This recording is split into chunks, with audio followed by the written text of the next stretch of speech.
Olá, seja bem-vindo, seja bem-vinda ao Frente a Frente, que começa agora. A nossa entrevista hoje é com a secretária Aline Rodrigues, ela que é titular da Secretaria de Estado da Cidadania e da Pessoa com Deficiência, a secretaria mais jovem do governo Paulo Dantas. E vamos conversar com ela sobre projetos, sobre os desafios dessa nova secretaria. Secretária, inicialmente, o que determinou a criação desta secretaria tão específica? Olá, Gorete, é uma grande satisfação estar aqui com você. Seja bem-vinda. E eu gostaria também de falar para os telespectadores da TV Assembleia, eu espero poder aqui trazer o máximo de informações pelo trabalho que nós já iniciamos e por todos os projetos que a gente ainda vai realizar esse ano e nos próximos 4 anos.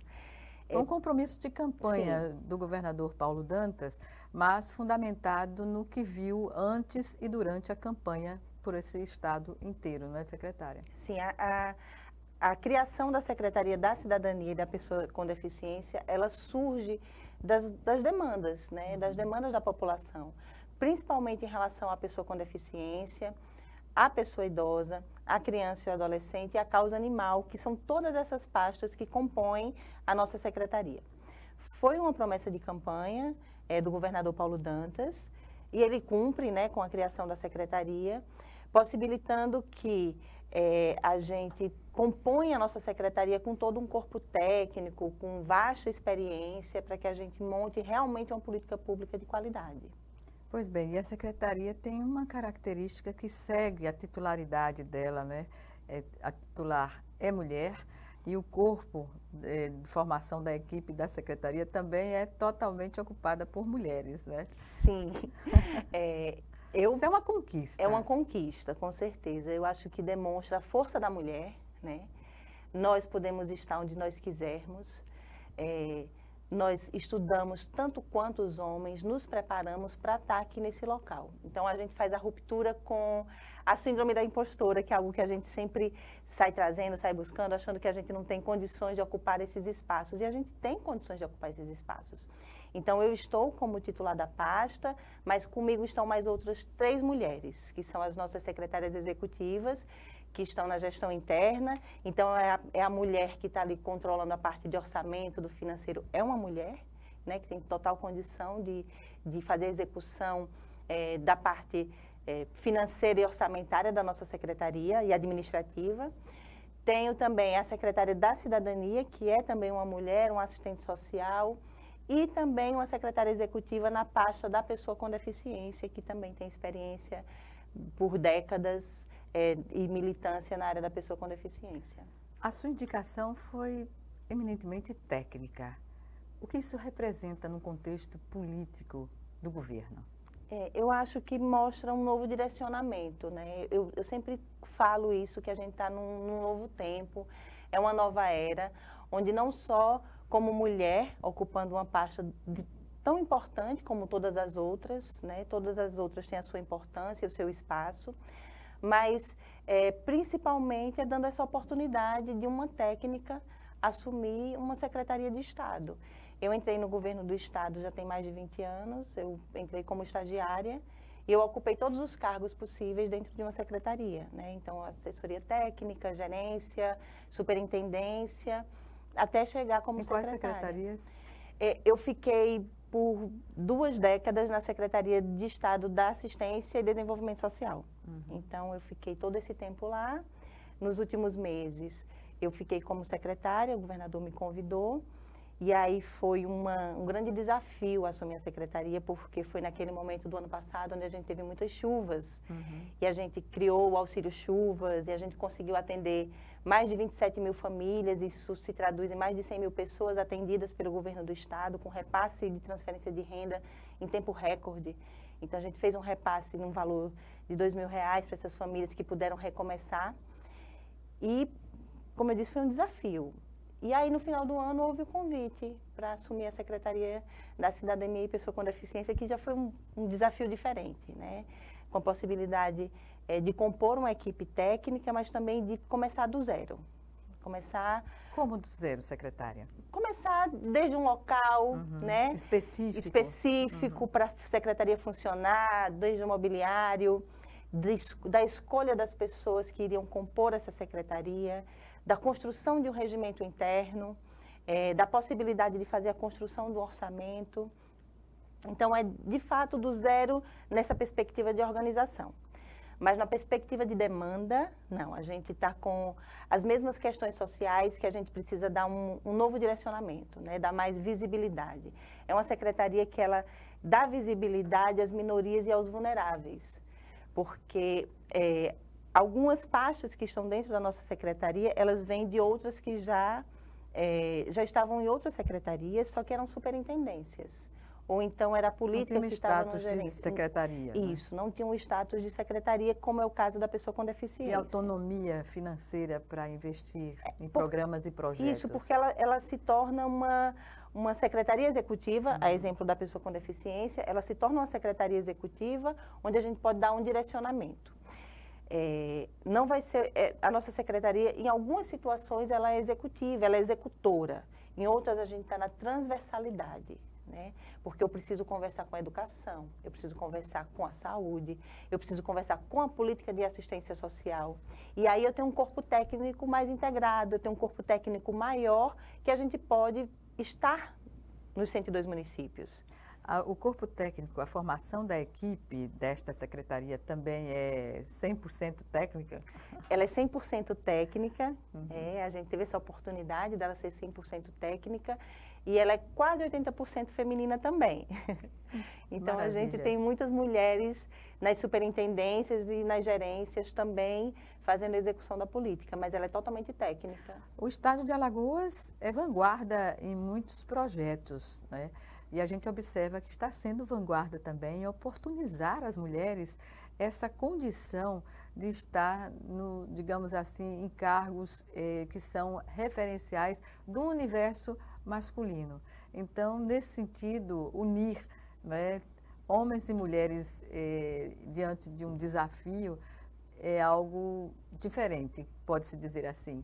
Isso, e assim, eu sempre falo para a equipe que a gente tem que buscar se qualificar pensando à frente. A questão de eu estar como gestora é algo que foi um processo, né? Foi construído isso e às vezes eu nem sei porquê, a gente não sabe porquê que isso chega. Mas é importante que a gente se planeje quanto orçamento, que a gente se capacite para fazer um planejamento, que a gente não fique só dentro da nossa caixinha, né? Que a gente conheça o todo de uma secretaria. A secretaria que eu estava anteriormente, eu conhecia todos os cantinhos, não só físicos daquela secretaria, mas da política mesmo de assistência social. Desde o processo da construção, de atualização de um regimento, de uma lei delegada, da parte do orçamento, de orientar o município. Então, eu sempre digo, é importante a gente saber um pouco de tudo, né? Para quando o município chegar para a gente ter dúvida, ninguém ir embora com a dúvida. Qual é o quadro que se depara hoje a secretaria? Do ponto de vista das suas demandas, o que pode-se dizer que tem que ter uma ação emergencial? Nós, como você já colocou, nós somos uma das secretarias mais jovens, né, praticamente a mais nova do Estado, mas uma demanda urgente, além do compromisso de campanha do governador, que ele tinha colocado a criação da secretaria, ele assinou alguns compromissos. E a gente busca cumprir todos esses compromissos que estão lá. Mas, para isso, a gente precisa conhecer, de fato, quem é o nosso público. Nós lançamos há 2 meses e meio o Censo para a Pessoa com Deficiência. Então, isso é uma demanda urgente, para que a gente conheça quem é essa população, conheça as necessidades. O censo ele tem 6 eixos, desde a parte de educação, saúde, assistência social, lazer. Então, a gente pergunta tudo sobre a pessoa.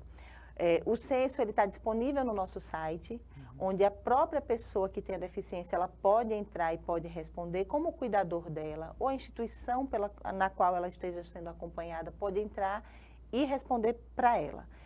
Nós já temos a informação de cerca de 2.100 pessoas informadas no nosso censo, mas a gente entende que esse número ele é muito maior, né? O censo do IBGE, ele não identifica todas as pessoas com deficiência do Brasil, muito menos em Alagoas.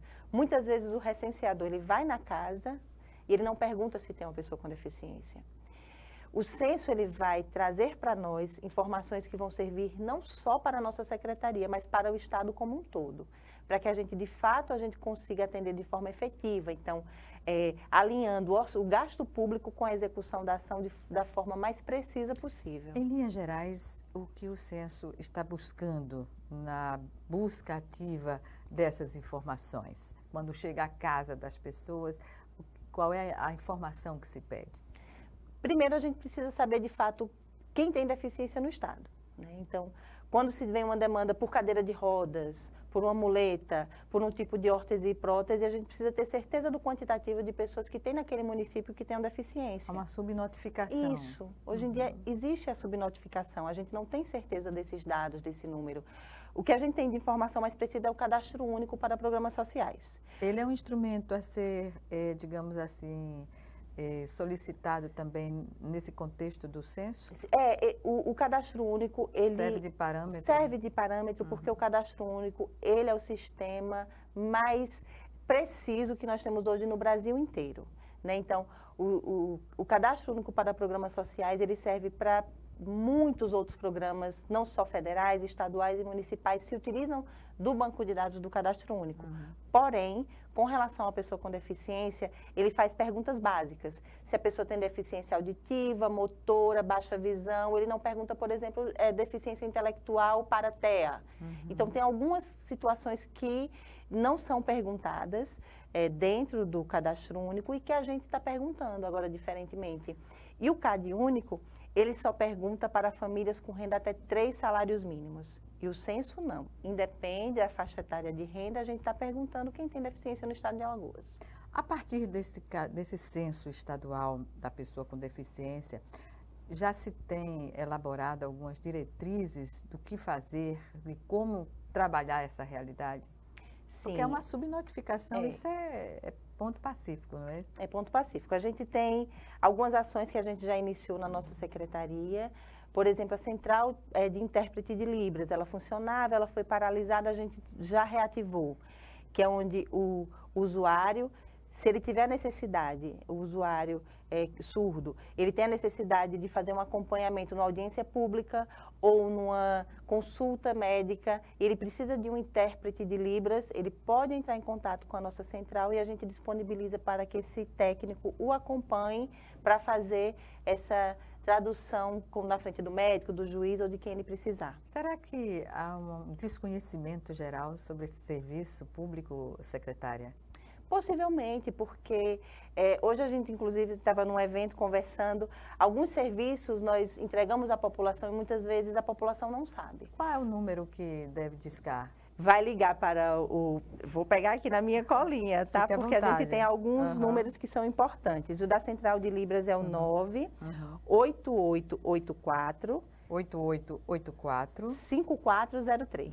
03. Isso. É o número da Central de Intérprete de Libras. Então, a pessoa com deficiência auditiva que precise de um intérprete de Libras numa consulta médica, numa audiência pública, pode entrar em contato e fazer o agendamento que a gente vai disponibilizar esse técnico para que o acompanhe nesse dia e nessa hora marcada. Isso faz toda a diferença. Toda a diferença. Na autonomia de uma pessoa com essa Isso. deficiência. Se a pessoa precisa ir no ginecologista, muitas vezes não quer ir acompanhada do marido e da mãe, né? Porque são coisas muito pessoais. Muito íntimas. Muito íntimas.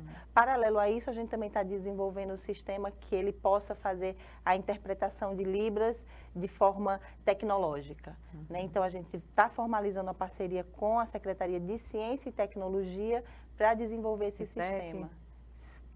O ITEC também, porque faz parte, né, do governo. E a gente está buscando essa parceria porque o intérprete de Libras, por si só, ele não consegue atender a demanda do Estado inteiro. Então, a gente está buscando formas. Como também a gente está fazendo um levantamento em todos os órgãos do Estado com relação à acessibilidade. Então, a gente vai fazer esse levantamento dos prédios públicos para identificar as maiores demandas e necessidades e devolver isso para a gestão. O indicativo real da falta de acessibilidade a gente percebe nas calçadas, ao transitar em qualquer parte da cidade, seja na área nobre, seja na periferia, né? Se percebe isso, que é algo que todo ano se critica essa forma, mas não tem solução. Exatamente por isso que a nossa secretaria existe. É para a gente dar visibilidade aos invisíveis, né? Muita gente tem pessoa com deficiência em casa. Essas pessoas precisam acessar os serviços, essas pessoas precisam estar na comunidade. Repete, por favor, secretária, o número do telefone para quem precisar de intérprete de Libras. É o 98884-5403. Pode ligar na nossa central, fazer o agendamento, que a nossa equipe está disponível para atender a população. Perfeito. Vamos chamar agora nosso primeiro intervalo e o Frente a Frente volta em 1 minuto. Até já.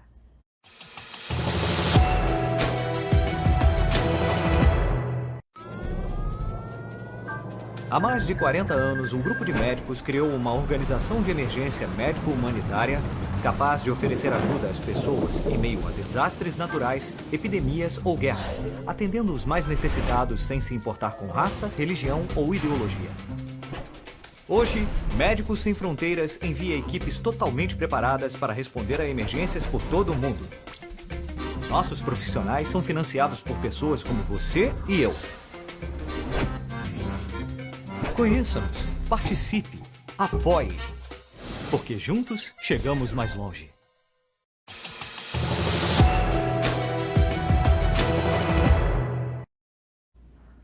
De volta com Frente a Frente, que hoje recebe a secretária titular da Secretaria de Estado da Cidadania e da Pessoa com Deficiência, Aline Rodrigues, que nos dá aqui um pouco das informações, né, que nós temos, digamos, para dar a condição às pessoas com deficiência em Alagoas de acessibilidade aos seus direitos. Secretária, com relação aos conselhos municipais, como anda essa representatividade aqui no Estado? Em Alagoas, nós temos 4 conselhos, 4 municípios que possuem Conselho Municipal da Pessoa com Deficiência, então falando ainda da pessoa com deficiência, e nós temos o Conselho Estadual da Pessoa com Deficiência, que ele estava meio que desmobilizado. Então, nós estamos... Talvez até pela pouca representatividade dos municípios, né? Sim, possivelmente. Então, nós estamos, nesse momento, já reativamos o Conselho, já ocorreram algumas reuniões, e está no momento do processo de eleição da nova composição do Conselho, né, que é formado por sociedade civil e Estado. Paritariamente? É paritário.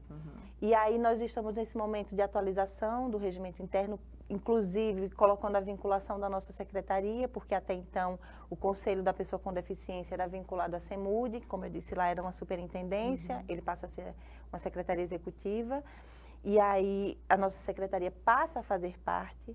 Então, a gente está nesse processo de mobilizar as instituições para que participem desse momento de eleição. Qual a importância de ter essa representatividade? É importantíssimo. É auxiliar no trabalho da secretaria também? Na verdade, o conselho ele é independente, né? Auxiliar na medida que é independente, com certeza, e opina sobre as questões mais urgentes, digamos. Para a política pública, o controle social ele é fundamental. É fundamental porque este controle social é quem representa de fato a população. É quem verifica a prestação de contas, verifica se o executivo está no caminho certo da execução da política. Então, é importante que as instituições elas se coloquem. E mais importante ainda é que ela tenha representatividade regional, né?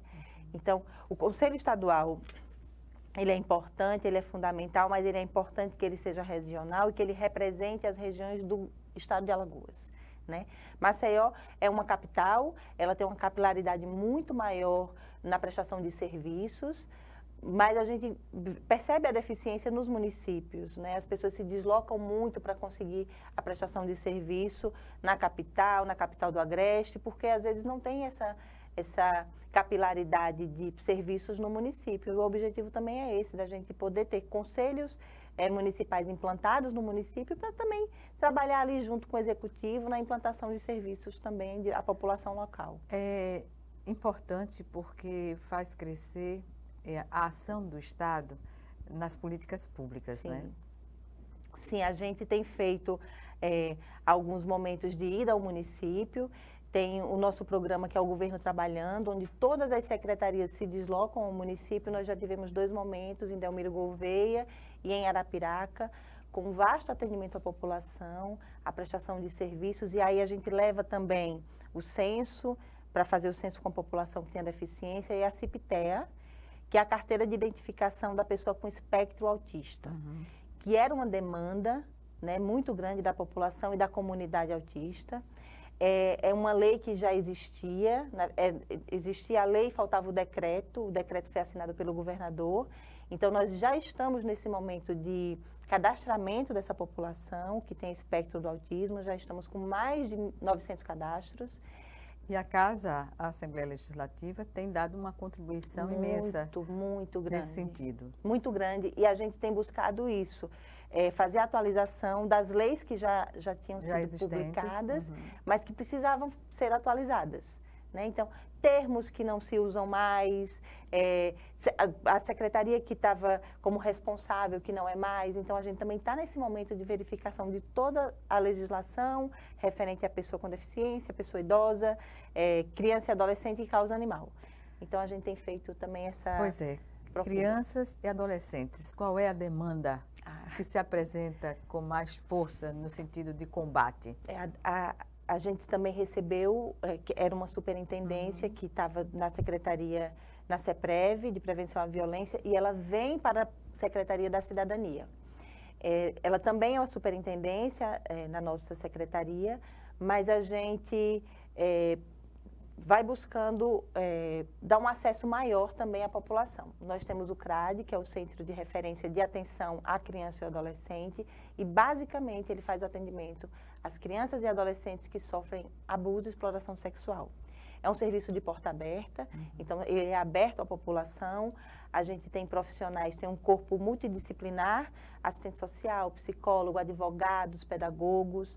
Dentro a gente tem um núcleo da defensoria também, que contribui com a gente. E é aberto também ao terceiro setor, da participação do terceiro setor na implementação dessas políticas públicas? Também é fundamental que a gente tenha a participação das ONGs que já atuam e que possam contribuir com a gente, fazer encaminhamento, junto conosco ter essa troca de acompanhamento. A gente faz o acompanhamento das crianças e das famílias, né, que sofrem por esse momento. Temos uma articulação muito boa com a Delegacia da Criança e do Adolescente e também com o Poder Judiciário. A gente tem feito também Os poderes estão unidos. Isso, a gente tem buscado isso. Ninguém consegue fazer nada sozinho e não adianta a gente ter medo, né? Porque às vezes, eu tenho medo do Judiciário. Não, a gente busca como parceiro. Ele é um fiscalizador, né? E punitivo também, mas a gente busca como um parceiro, para que contribua conosco e punir de fato quem cometeu aquela agressão, que é o nosso maior objetivo. Né? A importância, a senhora falou há pouco, de se ter a carteira de identificação da pessoa com transtorno do espectro autista. Isso. Nesse sentido, o que representa essa identificação? Prioritariamente, como diz na lei, ele é para dar acesso à população aos serviços públicos e privados, né? Um acesso prioritário. Mas, mais do que isso, eu acho que é uma quebra do estigma.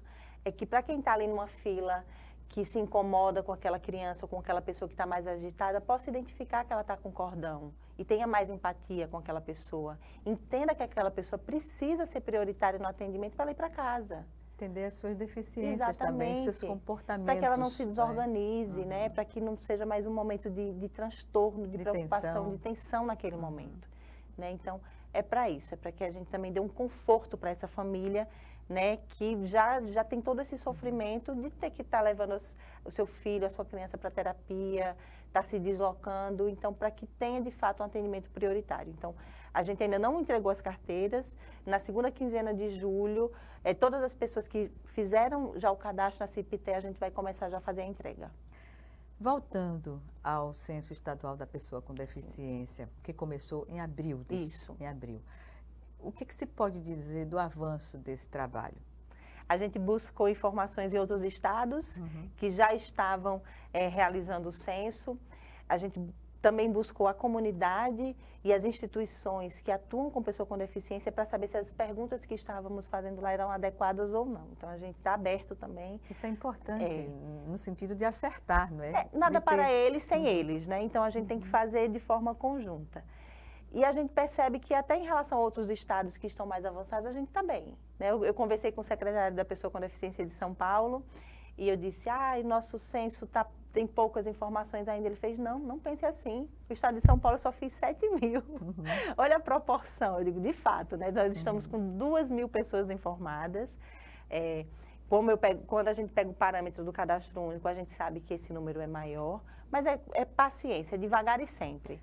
Né? A gente vai chegar daqui e o censo, a gente quer entregar uma informação no mês de setembro, o que nós colocamos como meta, mas o nosso censo não fecha, porque nasce gente todo dia. Exatamente. Né? Então, é importante ter, justamente, no Hospital da Mulher, onde for possível, captar essas informações logo nos primeiros dias dessas crianças, sobretudo, né? É importante que a gente tenha essas informações, que a gente alimente isso. E o que a gente quer é fazer a troca com as outras pastas, né? Com a educação, com a saúde, porque às vezes a informação demora a chegar um pouco mais na outra secretaria. A gente vai reativar a rede que trata sobre a pessoa com deficiência para que todos esses órgãos do Executivo que tenham atuação, a gente trabalhe de forma conjunta. Estejam interligados na política pública. Isso, é o objetivo maior. Secretária, a Secretaria é jovem e isso sugere ações também inovadoras. Sim. O que a gente poderia aqui, agora, determinar como uma ação inovadora da Secretaria? A gente, com relação à pessoa idosa... Por exemplo, né? Eu vou trocar nesse assunto sobre outro aspecto também, mas como não falamos ainda, e deixar para o bloco anterior, mas a senhora antecipou... É um segmento que precisa e muito da família e da sociedade, da compreensão das suas limitações, né? Para não transformar essas limitações em algo pior para essas pessoas. O que temos? É por isso que eu trago como algo inovador, porque o etarismo, o preconceito com relação à idade é algo muito forte. E por que não a gente se inovar com a pessoa idosa? Né?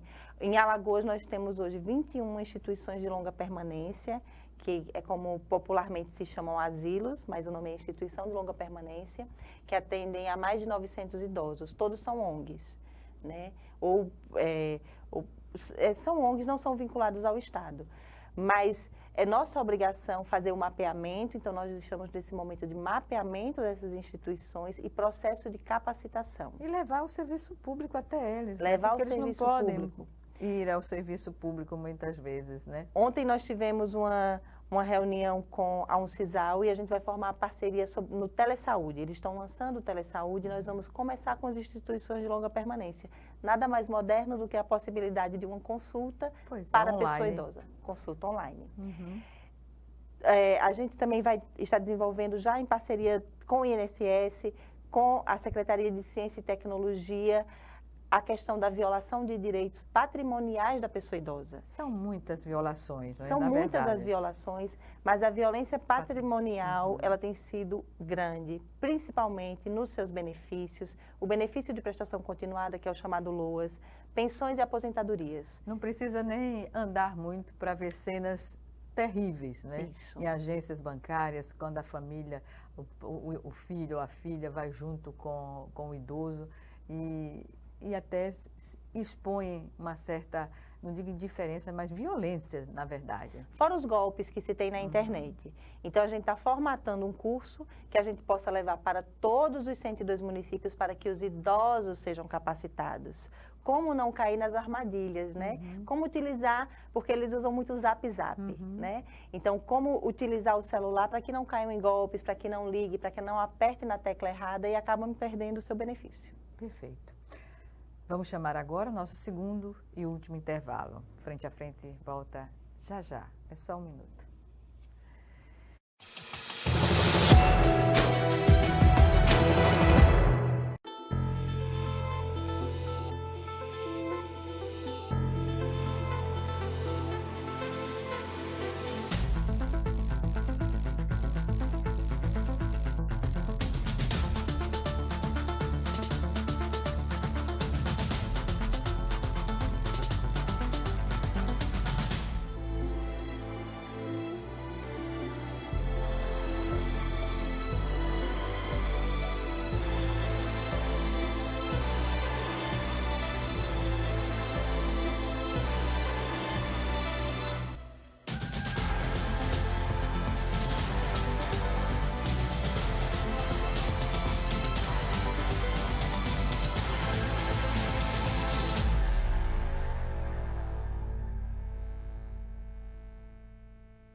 Estamos de volta para o último bloco do Frente a Frente, que hoje recebe a secretária titular da Secretaria de Estado da Cidadania e da Pessoa com Deficiência, Aline Rodrigues.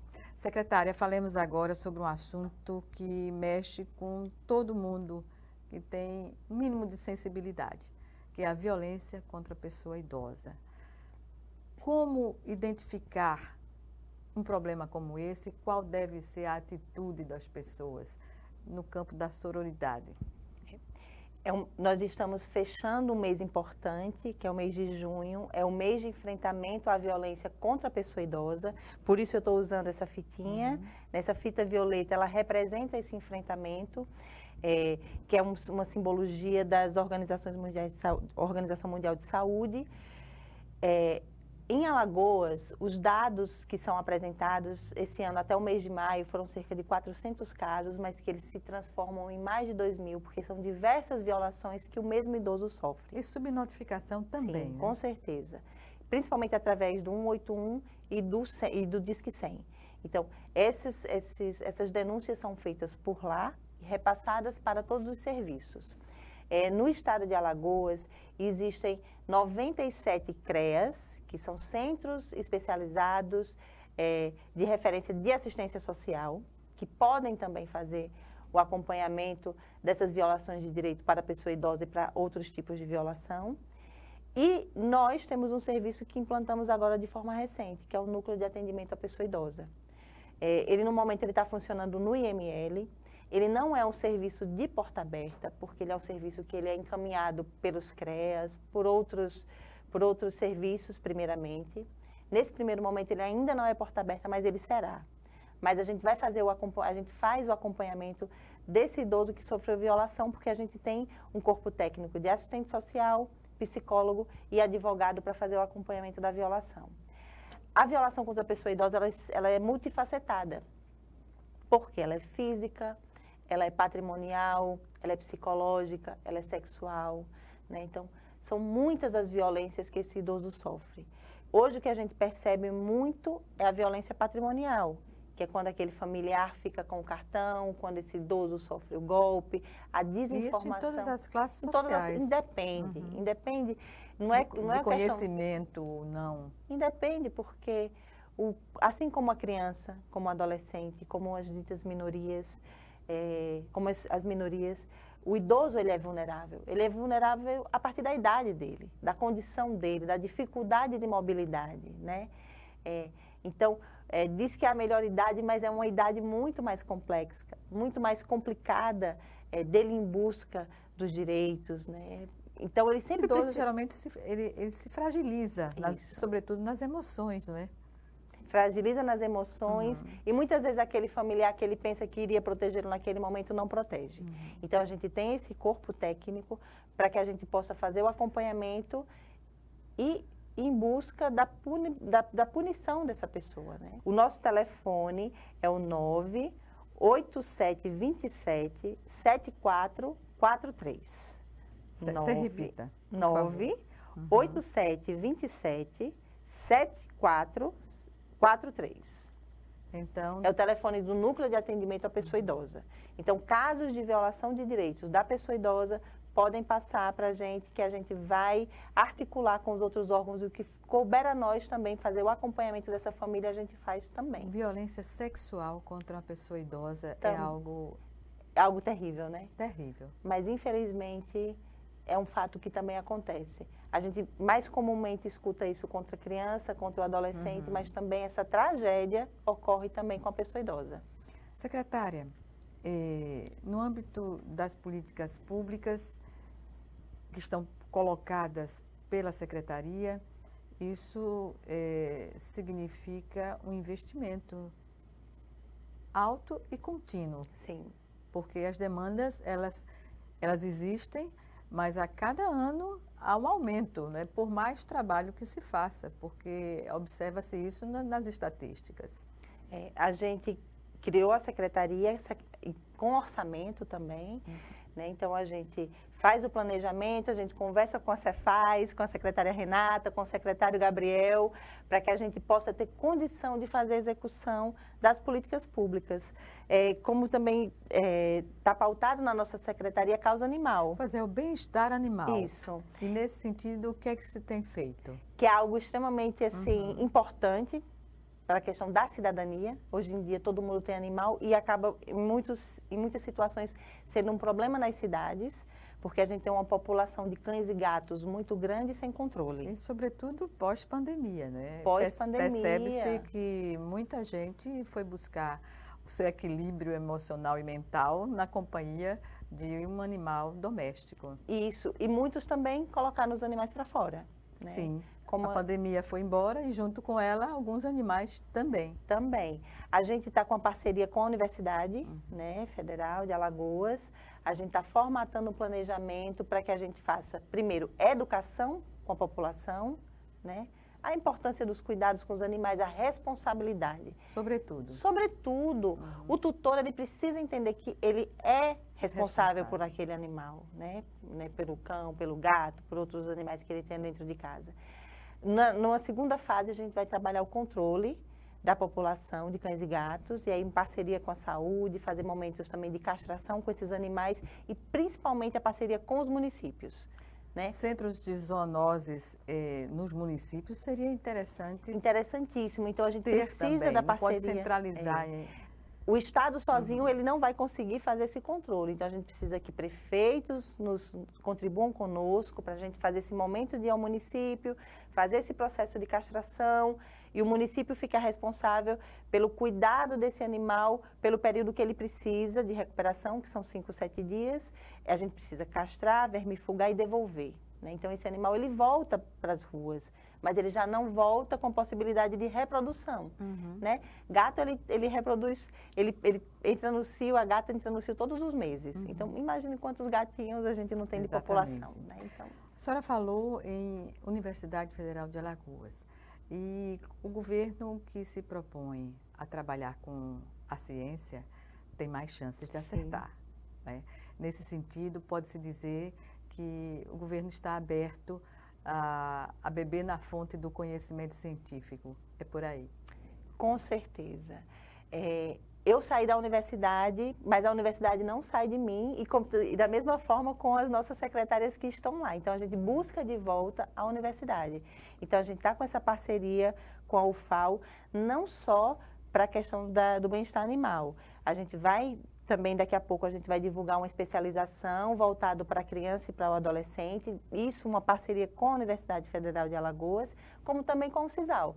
A nossa universidade é estadual, então a gente tem parceria na área da pessoa com deficiência, na área da pessoa idosa. Porque é isso, sem ciência a gente não vai para frente. Certamente. Agora, com relação à capacitação que a Secretaria está fazendo para a formação dos conselhos da cidadania, da pessoa com deficiência, como está sendo feito esse trabalho? Com relação para as eleições também. Os conselhos tutelares, é o processo de escolha. No mês de outubro vai ser o processo de escolha, então a gente vem capacitando os CMDCAs, que são os Conselhos Municipais de Direito da Criança e do Adolescente, que ele que é o responsável pela condução do processo de escolha para conselhos tutelares. A gente está fazendo isso de forma regionalizada, né, de forma tranquila, porque a gente sabe que o processo de escolha para conselheiros tutelares, ele é muito parecido com o processo de eleição, né? Então tem que ter... É uma verdadeira eleição, secretária. É uma eleição. É uma eleição, parece uma eleição partidária. Isso. Mas a gente quer buscar esse cuidado, né? Que as pessoas... O perfil dos conselheiros. É muito importante. É muito importante que você tenha perfil para atuar na área da criança e do adolescente e responsabilidade. Conhecer as leis, estudar e se propor ali a fazer um trabalho para a sociedade. Então, é isso que a gente vem buscando, né? Indo aos municípios, conversando com os conselheiros dos CMDCAs, para que tenham cuidado na elaboração dos editais, no processo formativo desses conselheiros tutelares, para que a gente consiga entregar à população pessoas responsáveis, cuidadosas, preocupadas e bem articuladas para atender. E os conselhos tutelares, eles remuneram seus conselheiros, não é isso? Todos, é um conselho diferente, diferentemente No mínimo, a pessoa que é remunerada para fazer um trabalho Isso. em prol da sociedade tem que fazê-lo. Tem que fazer bem feito, né? Exatamente, porque a expectativa e a cobrança... Exatamente. Ele está ali exercendo uma maior. função pública. Exatamente. Então, ele precisa exercer bem. E qual é a expectativa que se tem da eleição? A expectativa é que ela seja o mais tranquila e a melhor possível. A gente está articulado também com o Tribunal Regional Eleitoral e com os municípios, para que o maior número de municípios possam utilizar urnas eletrônicas, para dar também mais transparência a esse processo de escolha. E que após esse momento do processo de escolha, nós iremos capacitar todos os conselheiros tutelares para que eles já, no próximo ano, já comecem a fazer um trabalho já capacitados e qualificados para fazer o atendimento à população. Dentro de uma unificação de Isso. ações, né? Que é tão sensível, né? A gente está falando de crianças que sofreram um tipo de violação. Então, a gente precisa Traumatizadas. preparar... Sim, a gente precisa preparar bem esses profissionais que vão atuar junto dessa parcela da população tão significativa e de um assunto que é uma ferida, né? Que é uma ferida Aberta. na nossa sociedade, sim. Constantemente aberta. Secretária, eu lamento informar que estamos no final da nossa entrevista. Tínhamos muitas coisas, Gorete. Eu disse no início, né? Vai faltar tempo. Secretária, algumas considerações que a senhora queira fazer? Sim, a nossa vinda aqui, a minha vinda aqui, eu acho que é para apresentar a nossa secretaria à população alagoana, dizer que nós estamos abertos a fazer o atendimento, trabalhando com seriedade, com qualidade, já que tivemos essa oportunidade, porque cargo público é isso, é uma oportunidade. Então, todo mundo que tem condição de assumir tem que devolver um trabalho bem feito também à população. Então, é isso que a gente está buscando, a nossa equipe é uma equipe técnica e a gente está aqui para atuar para a pessoa com deficiência, pessoa idosa, criança e adolescente e bem-estar animal. Parabéns, boa sorte e até uma próxima oportunidade. Obrigada, Gorete. Obrigada. Obrigada a você também que nos assistiu e até o nosso próximo encontro, aqui, frente a frente, também com você.